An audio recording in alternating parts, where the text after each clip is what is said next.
Chers frères et sœurs, dans le Seigneur, amis de la parole de Dieu au quotidien, bonjour. D'ores et déjà, bonne journée. La parole de ce jour nous permet de nous replonger dans la création et dans l'intérêt ou la volonté de Dieu. L'homme a été créé après toute chose. Dieu a bien voulu que l'homme soit placé au milieu du jardin après avoir tout créé, parce qu'il a créé par amour. Il a bien voulu que par amour, l'homme vive dans le bien-être, dans l'opulence, dans le manque de rien du tout, que tout se passe dans les bonnes conditions. Et en retour, qu'est-ce que le Seigneur attend de l'homme?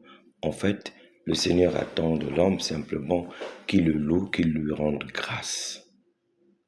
Oui, le psaume du jour nous dit « Rendez au Seigneur, vous les dieux, rendez au Seigneur gloire et puissance. Rendez au Seigneur la gloire de son nom, adorez le Seigneur, éblouissant de sainteté. » C'est tout ce que le Seigneur nous demande. Malheureusement, qu'est-ce que nous en faisons? Nous avons déjà traversé l'époque de Adam et Ève. Nous avons vu Caïn et Abel.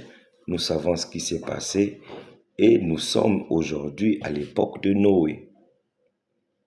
Eh bien, le Seigneur vit que la méchanceté de l'homme était grande sur la terre et que toutes les pensées de son cœur se portaient uniquement vers le mal à longueur de journée.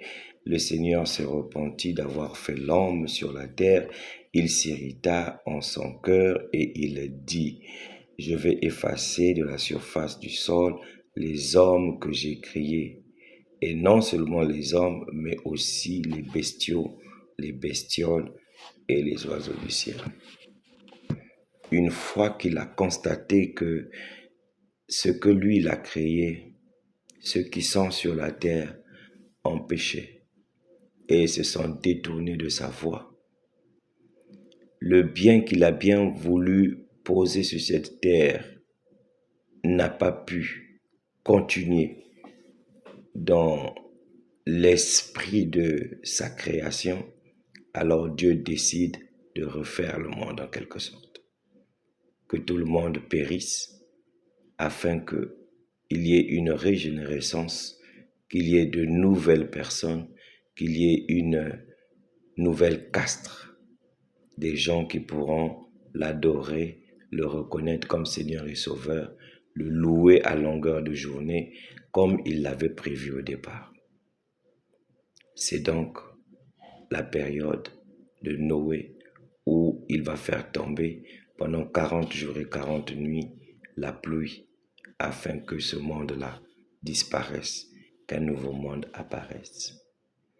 Ça sera la même chose au dernier jour où le Seigneur va encore tamiser pour regarder qui garder, qui jeter à la géhenne. Apprenons à mieux nous comporter pour que cela ne nous arrive pas. Que le Seigneur nous bénisse. Bonne journée et à bientôt.